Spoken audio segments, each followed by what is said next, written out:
today I am going to lead you guys through what our body's basic needs are, what they look like, why you have these basic needs, and how you can access things to help satisfy your body's needs to fulfill that. Before I go into that though, I want to talk to you guys a little bit about just my testimony of how I got from where I was to teaching this nutrition class to you guys today. So I've been on a health and fitness journey pretty much my whole life. I think most of us are in that kind of state where we're always on a health and fitness journey, but some of us get to a point with that journey where it becomes a lifestyle and not so much a struggle. And so God has really blessed my life in that pursuit to make it that way. So hopefully I can share a lot of my tips and tricks that will help you guys make it more of a lifestyle as well. All right. So I grew up pretty much eating everything in sight, which I still eat a lot of food, which is awesome. But back when I grew up, it was more of like the meat and potato diet, which I'm a huge advocate of meat and potatoes, so don't get me wrong there, but I didn't have a lot of additions as well to that.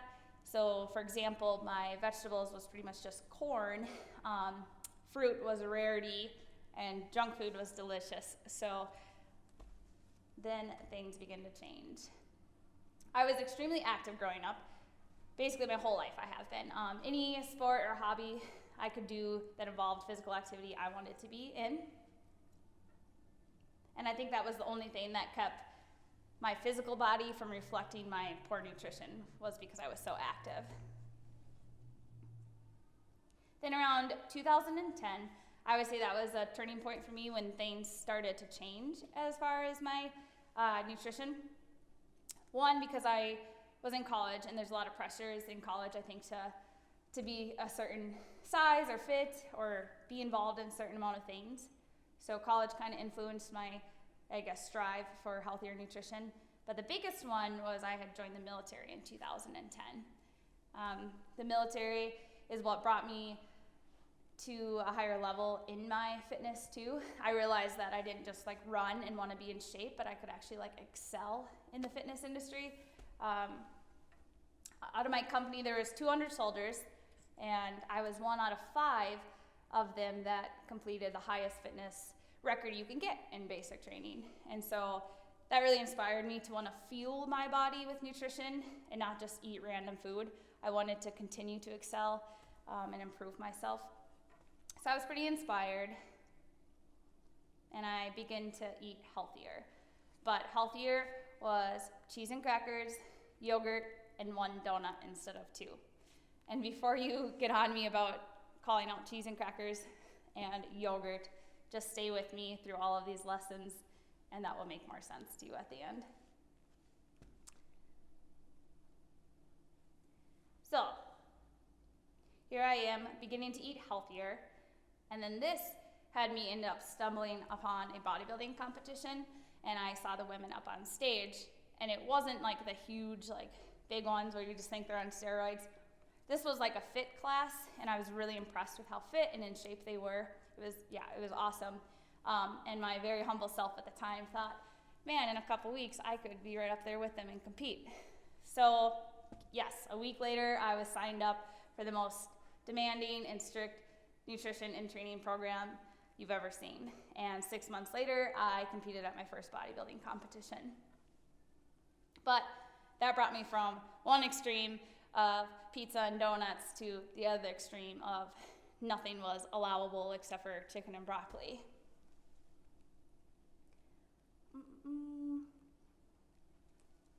So, anyways, this led me to further competitions, and I basically was living, breathing, and sleeping in a gym. So naturally, this created a constant flow of questions from all the people around me. They wanted to know why I was doing what I was doing, how I was doing it, how I was in that good of shape, what I ate, what I drank, everything. And at that time, I didn't have the educated answers to be able to give them. So I was just I don't know, this is what I do, or try this. And that bugged me, that really bothered me, because I realized that I had an influence on people, and I wanted to use that for good. So at that point, that's when I pursued my certification. So I got my personal training certification, my sports nutrition certification, my bodybuilding specialist certification, and began to actually be able to answer people properly when they asked me what I was doing to be in shape and eat well. So from there, I started my business. I've had that for about 7 years, and through lots of lessons, hundreds of clients, and thankfully God's transforming grace on my life, I'm here today to teach you guys what actual nutrition, balance, and a healthy lifestyle looks like. So hopefully you guys will be able to see a good picture of that, and hopefully you will also be able to see how easy it is to actually attain a healthy, balanced lifestyle when your heart is focused on honoring God through it and not just like focused on diets. That was directing my focus to that and how I could honor God with my body and my nutrition was like the final breakthrough for me in the lifestyle part of it. Okay, so our body's basic needs. Here we go. We're going to talk about macronutrients real quick. Macronutrients, all that means is it's the carbs, fats, and proteins. So those three make up macronutrients. And then we're going to break that down into each of them. Today, mainly just focusing on carbs. Also, I'm going to actually do this. So we're going to call them macros whenever I refer to that. So macros, we have carbs, which is what we'll focus on today. Little star there. We have fat, protein. So those are your macros. And then you have micronutrients. You don't need to memorize this. Micro. Then we're going to go into vitamins and minerals and water. Minerals, didn't finish it. And water. We're not going to cover all of that today, but we're going to focus on carbs and then eventually go into more of these. The cool thing that I want you guys to realize is it's kind of like two sections, obviously, macros and micro. And if you focus on getting your macros in properly, normally that will absolutely make up your vitamins, minerals, and water intake. So, okay, carbs. First off, I want to say that this is a cool thought. All cultures that are healthy have one thing in common. They eat real, whole food. So all cultures, every single one of them that are healthy have one single thing in common, and that's that they eat real, whole foods. So the way that I would describe real, whole foods is real food is God intended. So it's fresh and nutritious. It's local. Typically you can get it locally. Grass-fed, seasonal, so it's stuff that you can get within the season. Free of chemicals, and wild. So carbs. Genesis 1:29 says, "Then God said, I give you every seed-bearing plant on the face of the whole earth, and every tree that has fruit with seed in it. They will be yours for food."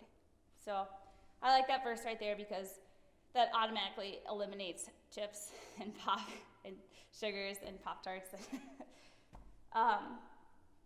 Okay, so a little information about carbs. Carbs are one of three main classes. We went through that, but they are the primary fuel source and energy source for your body. They are also the primary glucose source, and your brain uses 60% of that glucose source.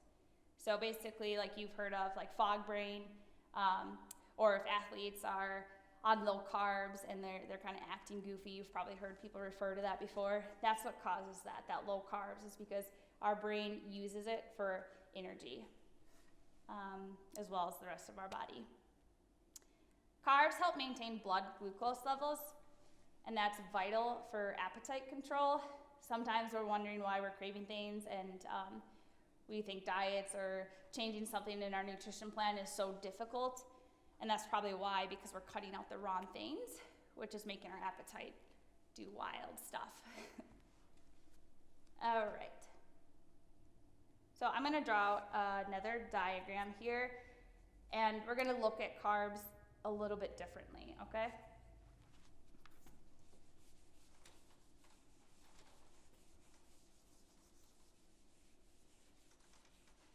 Okay.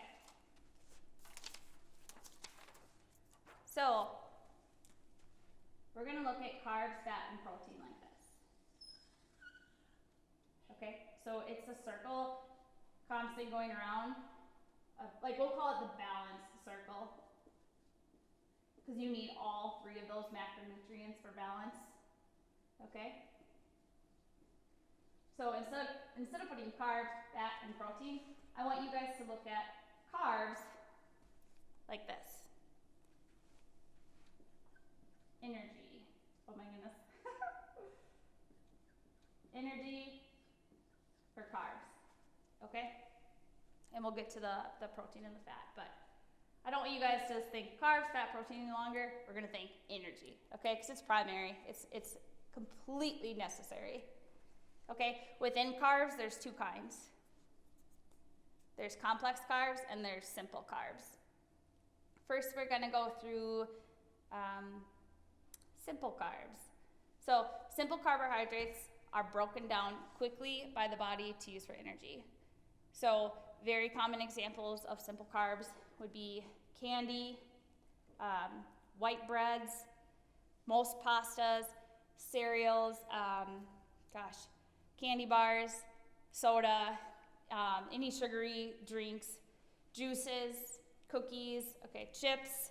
So I think everybody understands that those are carbs and carbs that are not very good for us. So that would be a simple carb. Because what happens is, like soda is a direct sugar. We drink that, it goes into our body. Our body doesn't have to do any work at all to process that soda. It can just instantly absorb it, and you get this rush of energy. And so it's very simple for our body to process that.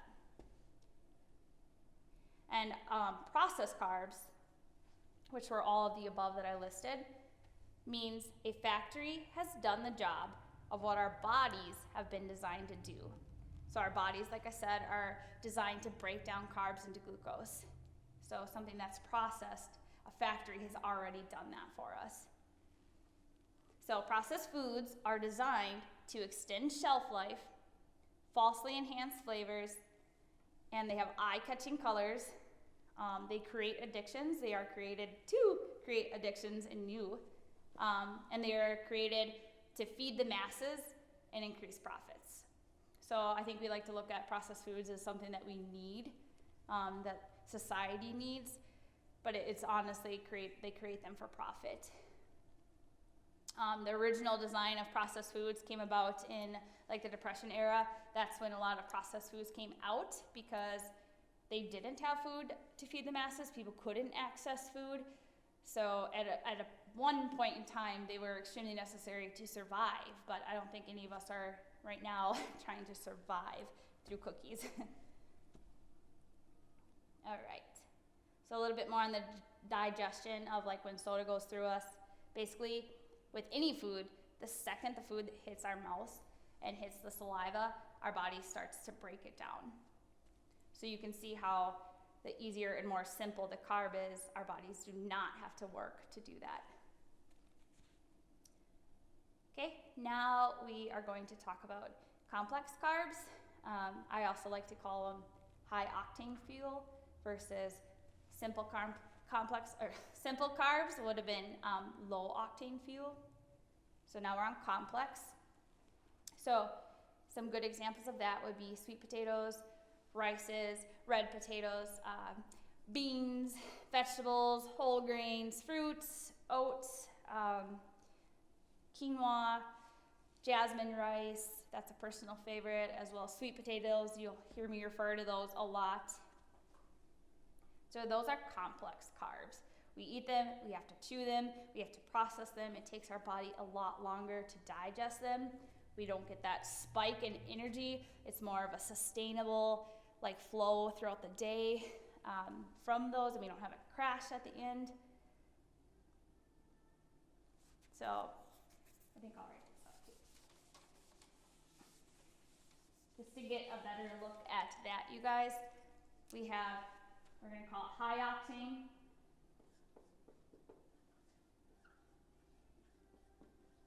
High octane complex.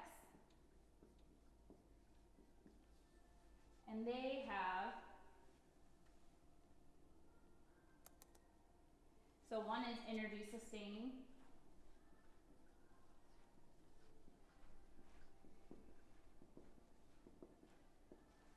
Energy sustaining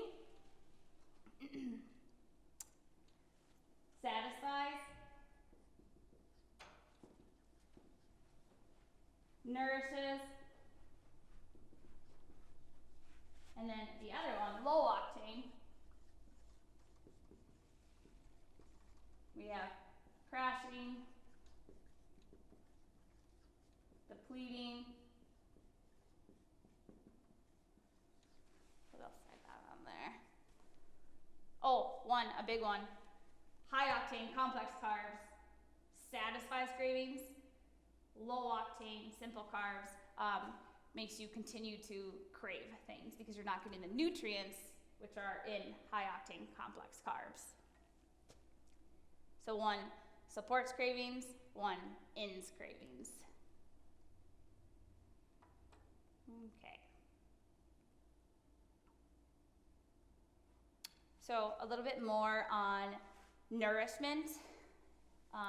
Nourishment is huge for the complex carbs. Okay, that I didn't really highlight that, but that is like a major difference in the simple sugary carbs versus the complex starchy carbs. One is going to also give you it's gone now, but the vitamins and the minerals, and one is not at all, okay? One is going to provide you with nutrients, one is not at all. So nourishment, when you look up the definition of nourishment, it's the food or other substances necessary for growth, health, and good condition.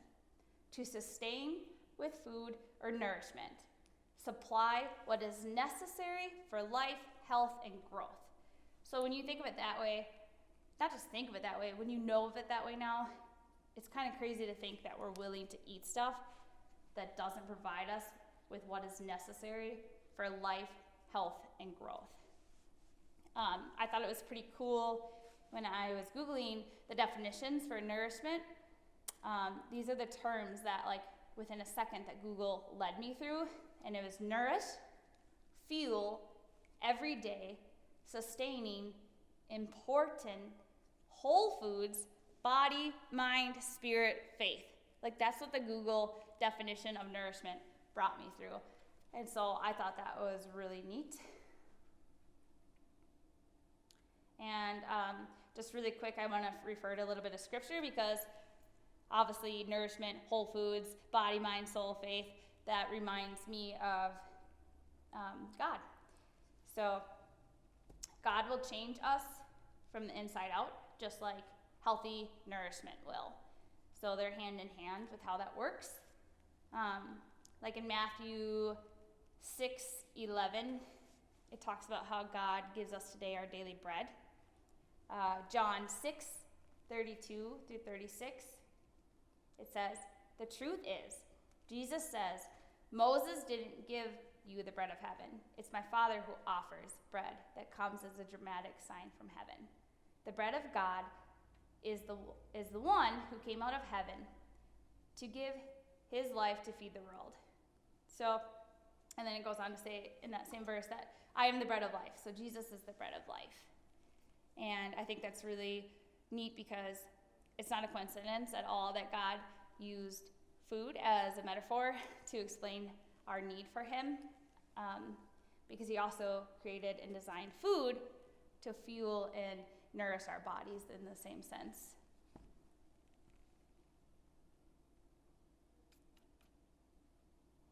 I thought it was kind of funny because a lot of times people will say, I didn't think that bread was any good for you, and but in the Bible they use that. And but back when Jesus was talking about bread and using that as a metaphor, like he didn't have like Sara Lee bread factories to go get like sugary, refined, processed like bread.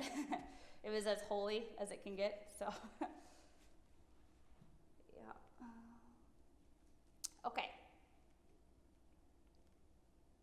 Also, just I want to mention too that many of you might be thinking that you don't like sweet potato, you don't like black beans, you don't like brown rice, and I kind of understand that. Like initially when I first started eating a lot of those things, they were very new to me as well, and I wasn't really sure of like some of the textures and taste, and that like God kind of reminded me of how when I got saved, and God started transforming my life, I didn't necessarily like all the things that came with that, at least initially. So I got saved, and then God, prompted me, like, let's do this, and let's get this sin out of your life, and let's change that. And at first that felt really unique and weird and unfamiliar. But the more that I saw how God was changing my life, how God was making me feel, how honoring God in other areas of my life and giving up certain sins and distractions, the more I did that and felt how good and great that was for me, the more I longed to serve him daily, like the more I longed to like follow his commandments and give things up to like follow more closely. And honestly, it's like the same way for food. The more that you realize like how good those complex carbs make you feel versus like chips and Pop-Tarts, and the more you see how those complex carbs make your body feel, or look and feel and change physically from the inside out, just like God works through us inside out, the more you feel that, the more you'll crave those carbs, like the healthy carbs, the more you'll want them, the more you'll realize that like eating those complex carbs honors your body, like honors your goals, honors where you want to go. So I think that's really cool and important way to look at it, and I'm thankful that God kind of like related that for me. Because like mentioned before, processed food is designed to create addiction. So the things that factories can do, yes, okay, this is crazy. This could be another class.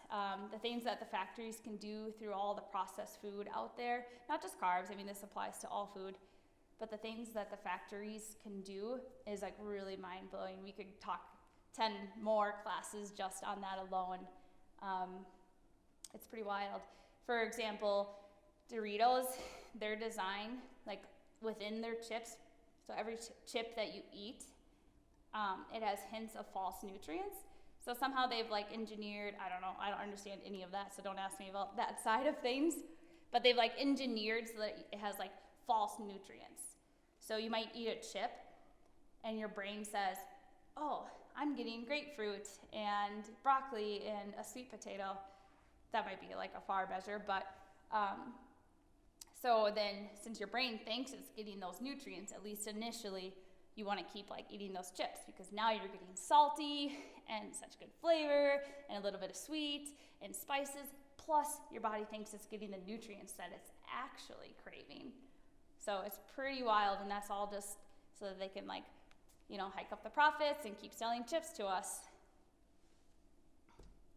So with going back to like if you don't like complex carbs, just keep that in mind, that it's going to take some time to get used to them. Your body, both physically and taste-wise, especially if you're used to eating chips and other things like that, or all your carb is pasta and white bread. You're used to very robust flavor, false nutrients, and you're not as used to like natural sweeteners, flavors, and cooking with your own spices. So that'll take some time for your body to just get used to and your mind to love it. So, all right, I'm gonna get a drink of water quick. I'm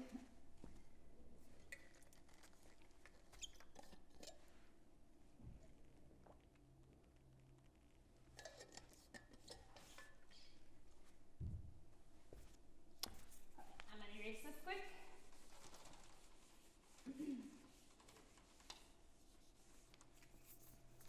All right.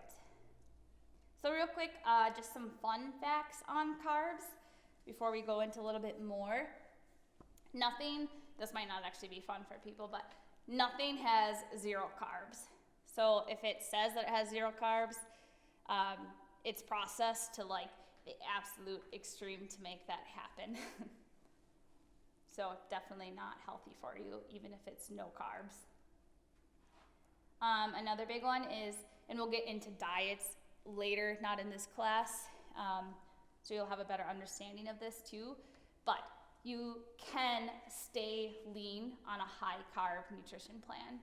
I think because of all the fad diets out there and marketing, people think that carbs are so bad and that's the only way to lose weight, and it's absolutely not. Asia and Europe, they consist of some of the healthiest, leanest people by population, and simultaneously they eat the most like rice and grains and breads. They're like staples in their meal plans. But again, that probably goes back to, or it does go back to, like, Jesus didn't have processed bread and things to eat, so he was eating like the whole natural source. And I think it's would be very similar for Asia and Europe. So studies where some people had their carbs cut down to 5% of their total caloric intake versus 40% of their total caloric intake, lost the same amount of weight on the same plan. So 5%, 40% carbs, and they both lost the same amount of weight on the same training plan.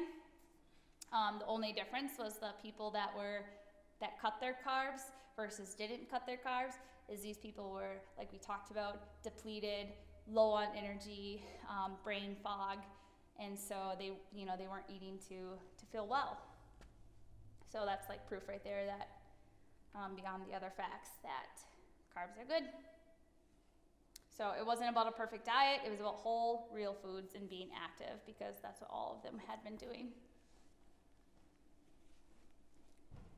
I think this is really good. I'm going to read this on carb cravings. So again, furthering what we talked about, but it says, to eat carbs when your body is craving them will help you avoid feelings of deprivation and hunger. So rather than full avoidance of carbs, focus instead on seeking out healthier options, like the complex carbs versus simple carbs. The goal is to avoid processed food and carbs and rewire your brain to crave the right carbs instead.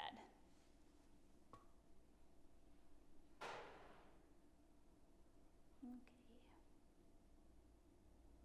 So the ultimate goal with carbs and eating in general is to find a way of eating that is God-honoring, God-centered, and where you can thrive. So in those people that were eating like only 5% of their nutrition on carbs, they definitely probably weren't thriving. Like they probably felt really low on energy, and versus the people that had high energy and were eating a sufficient amount of healthy carbs probably felt amazing and were able to thrive. They were able to go teach their classes or go to church or like go to the sports that they wanted to play and feel well to do that. And so that is the ultimate goal with why we want to eat complex carbs versus simple carbs. I'm just going to read this verse. It's really good. Hebrews 21:1. Therefore, since we are surrounded by such a great cloud of witnesses, let us throw off everything that hinders. So I put in parentheses, in this version I would think of as diets can hinder people, fads can hinder people, obsessions can hinder people. So throw off everything that hinders and the sin that so easily entangles, and let us run with perseverance the race marked out for us. Well, if you're just focused on diets and fads and obsessions, that's one, can be a distraction from God. At least in my life it was, and it can really entangle us. So, and it won't allow me to thrive. So you cannot thrive without carbs, and at least not for long term. So again, I will get more into that when we talk about diets and other things like that. So now that you guys have a general understanding, I hope, of what simple versus complex carbs are and how they are essential to health, we're going to talk a little bit on how many you should consume in a day. And I want to again stress that we don't want to focus on necessarily the amount of carbs as much as the proper carbs. The numbers do matter, but not as much. Okay. Plus, when you start feeding your body complex carbs, just as you'll get like used to that as far as taste, like I was saying, and what you crave, your body will realize that it's getting the nutrients that it needs. And when it knows that it's getting the nutrients that it needs, it'll stop craving more, and it'll start working for you as well. Like your body will be like, oh, thank you so much for that oatmeal. Like, I want to use this properly. Like, I feel satisfied now. Like, I feel really good now. So thank you. So now I'm going to like regulate things. I'm not going to be as stressed out. I'm not going to have a spike in blood sugar and then crash later, because this is something I need to take time to break down and to use. And I'm going to thank you for that. And I'm going to give you energy now. And so, yeah, that's a really, really cool. I always say, let's get your body working for you, not against you. Okay, so I'm going to draw this out. I'm going to write a little smaller because I keep losing room. We're going to show like a visual example of a simple carb versus a complex carb and like what that looks like in calories, okay? So we've got half a cup oats. That would equal 1 cup of cooked oatmeal. And we're going to do that versus my favorite Bavarian cream donut.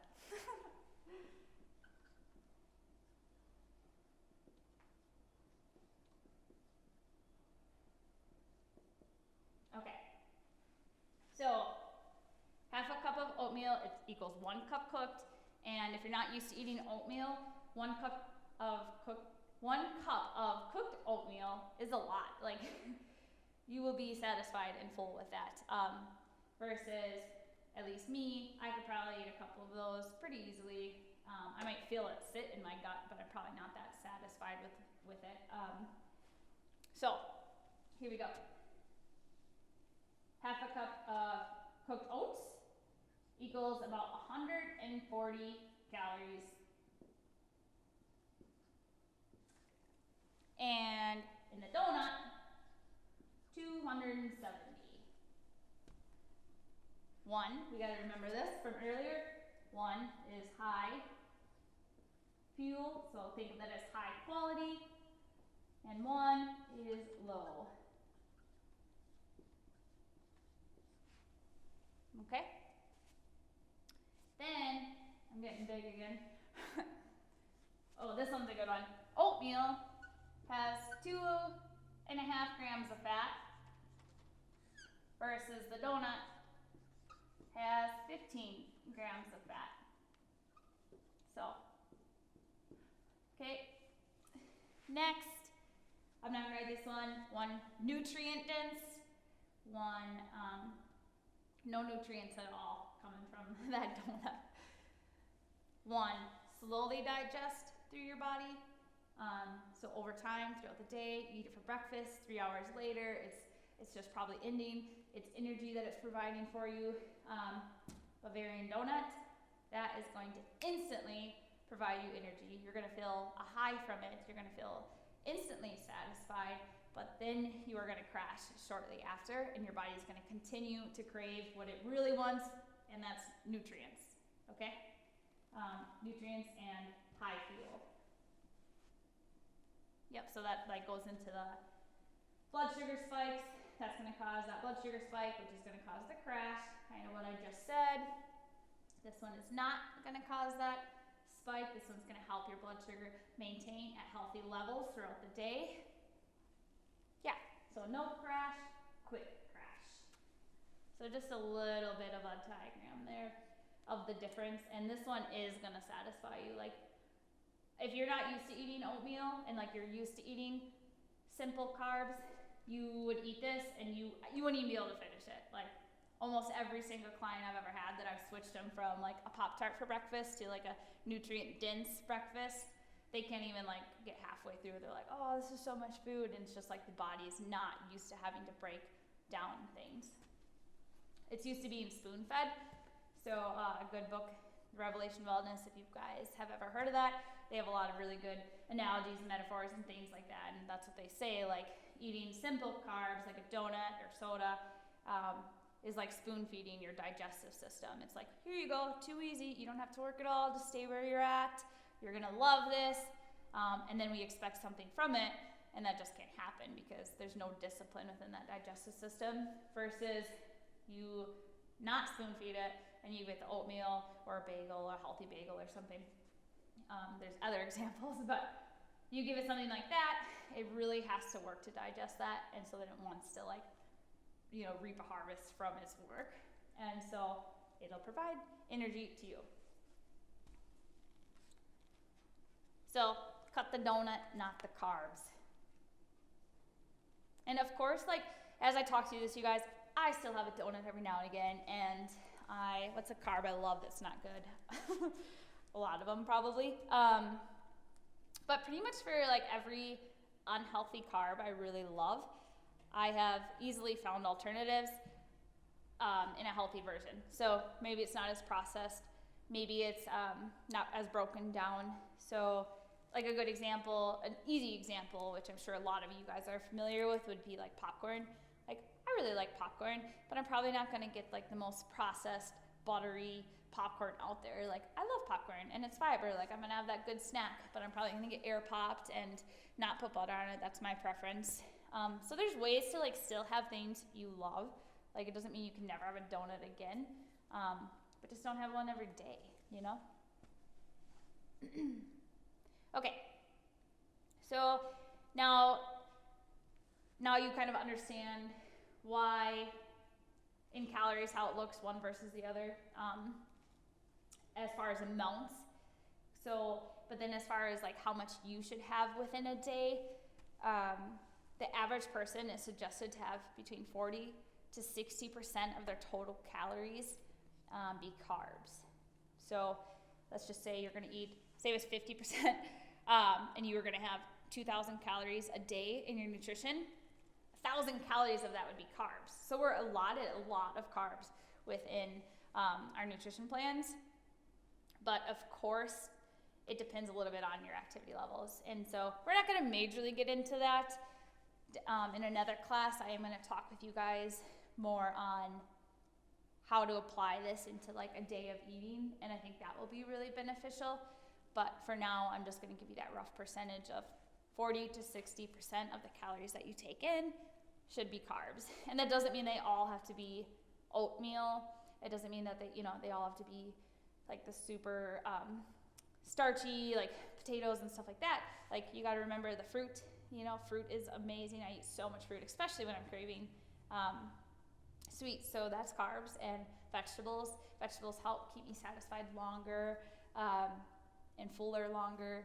So especially if I'm just eating some protein, then tons of vegetables, and it's so nutrient dense, fills me up, and that's a good amount of carbs right there. So it's not just oats and breads and things like that. So 40 to 60% of your total calories should be carbs. And how that depends on your lifestyle is someone that sits at an office, in an office all day, at a desk, and then they maybe go home and walk for miles, because of course we always want activity depending on your job. They're going to require way less carbs than someone that works construction all day and then they go lift at the gym at night, or even different yet, someone that's training for a marathon is going to require a higher amount of carbs than someone, again, that maybe works at a nursery. That might not be the best example, because I know a lot of you would probably say running after kids is really demanding. But when you think of it as earlier, I said, instead of carbs on the top of that circle, and you think of it as energy, then it makes a lot more sense. Yes, a construction worker is going to need a lot more energy to sustain them throughout the day than someone that works at a desk. So, okay. Next, I'm gonna talk a little bit about, oops, I just lost my notes, so hold on with me.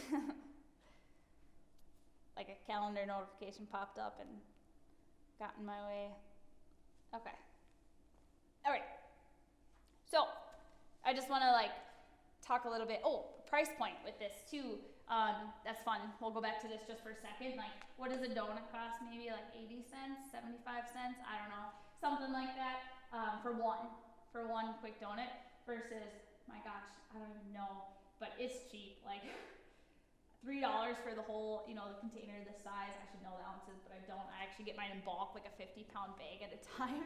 And I calculated it out once, and it was like 3 cents a day for my, or maybe even less, but it was like 3 cents a day for the whole year for my oatmeal that I eat every morning. And so I know a lot of people talk about that, like how healthy food is more expensive.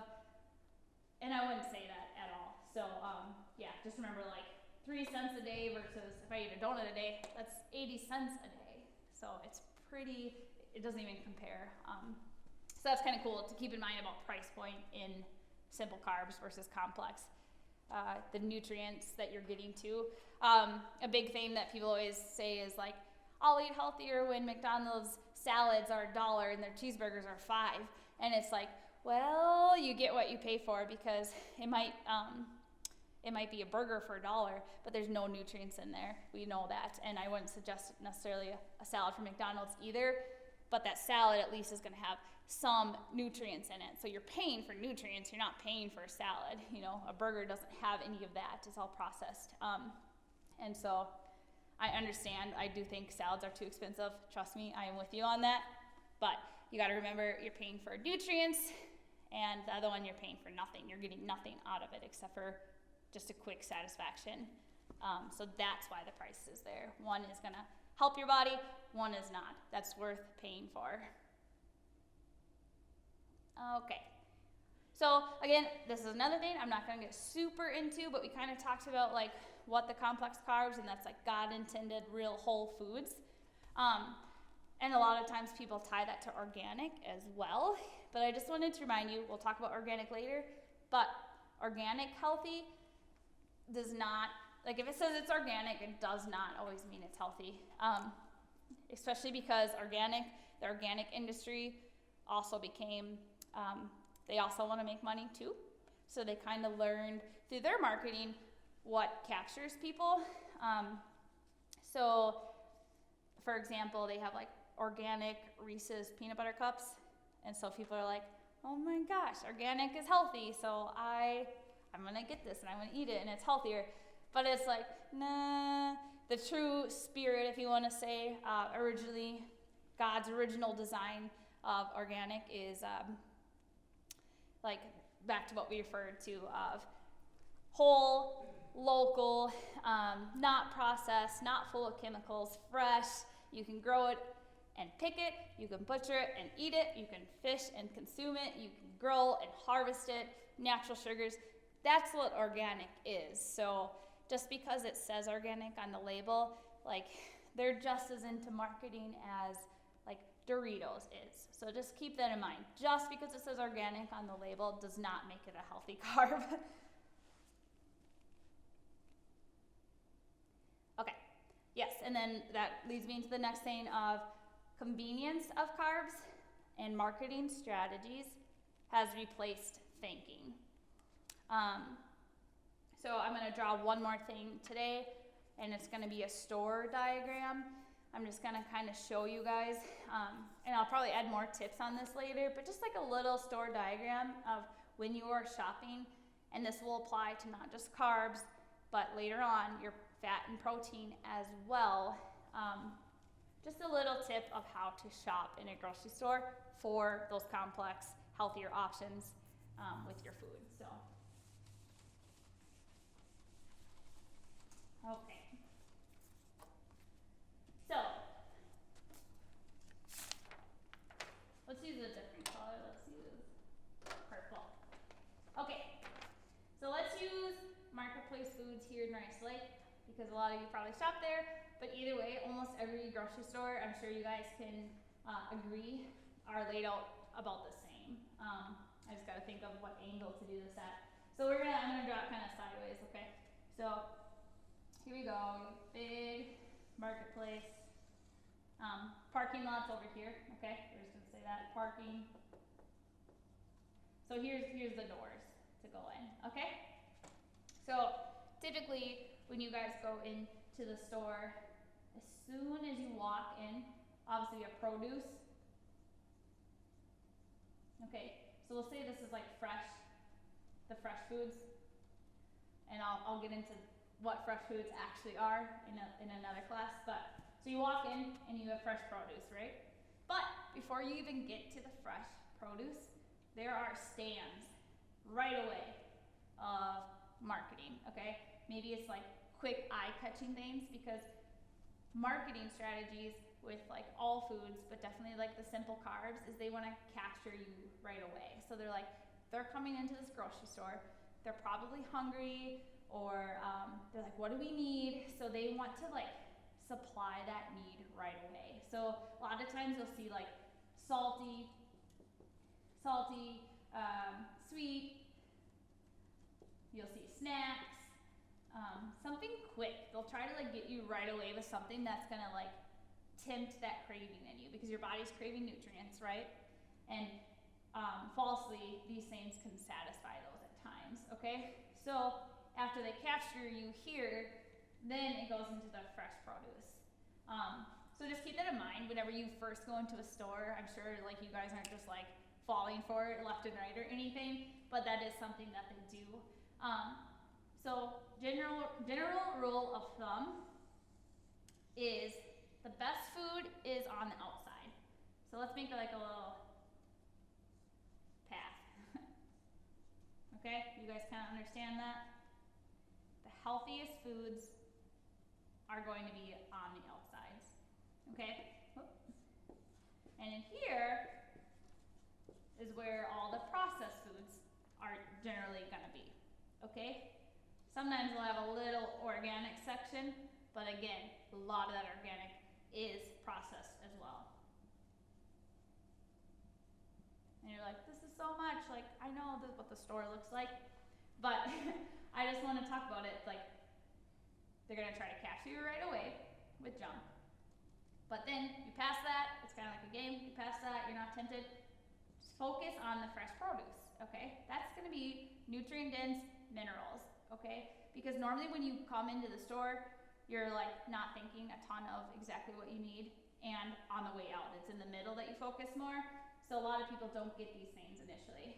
So fresh produce, get in there, get that. Then you go to the outside where we have breads over here, typically. There can be good ones in there, but just don't think of convenience of like, oh, there's quick bread, there's also bread here. Think of whole natural sources, okay? So fresh produce, breads, and then you go into meats. Okay, and we're not gonna get super into that because that's another day, but stay to the outside, because then now you have all your fresh meats, your meat delis, versus if you go in here, you're gonna have chips and crackers and cookies. So produce, think of whole foods here. You're gonna go into meats, that's good, you know, get some protein. And then you kind of go into dairy, which again we'll talk about later. But general rule of thumb, you guys, stay on the outside of the store for like the majority of your needs. They're gonna try to capture you when you first come in, and they're always gonna put the things that are worse for you, this is no joke, you guys, at the average eye level, okay? So a lot of times when you're looking for, I want healthy meat, or I am in the chips and I wanna get a healthier chip, remember, they're gonna put like the worst ones, most eye-capturing ones in right here, right at the average eye level. So just keep that in mind. To stay on the outside, don't choose the very first one that you think is healthy at eye level. Make sure you like look around a little bit. Think of whole foods, complex foods. I mean, could you pick it and eat it? I mean, obviously here you don't have to do that, but when you go to buy something, like did somebody grow this locally? Did somebody grow this at one point even? Was it made in a factory? So just keep those things in mind. I hope that diagram just helps you think a little bit of like staying towards the outside, not going down the aisles as much, and checking it, like thinking through the process, like is it whole, is it natural? I can't maybe get it this season, but did somebody grow this in a season near me, versus like factories. And remember, they're putting things to tease you at eye level. And on the way out, that's why all the candy's there, because you're like trying to get out of the store, not really thinking anymore, and they're like, oh, we know you want this candy bar, eat that on your way home. So okay, so just a little bit thing on like stuff to keep in mind as far as convenience with carbs and other food. Okay, so the last thing that I want to talk about today, you guys, just really quick, is fiber. That's also helpful, like when you're at the grocery store, when you're looking at labels. Fiber is the key reason why whole grains are better. So like a lot of the things you'll look up, they'll say enriched whole wheat. So you're like, oh, it's whole wheat. But that enriched word basically means that they just stripped it of all the whole grains and added back like I would have to look up the exact percentage, but it's like 3% of that nutrients that were in it got added back in. So people read that initially and they think, enriched, that sounds awesome, good, I'm glad, but it's actually not enriched. They took all of it out and added a small portion back in. So if you look at the fiber content and that's high, that's what's gonna tell you if it's actually like a whole wheat product. And just stay away from that word enriched. So that's a big deal within the complex carbs that you're buying. Okay, so that kind of concludes everything on carbs. And I know that was a lot, but moving forward, we're gonna talk about proteins and we're gonna talk about fats and then how those minerals and vitamins fit within there.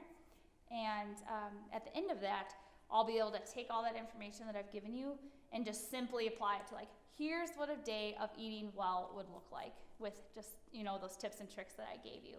And so I hope that this information was helpful, and stay tuned for the next one.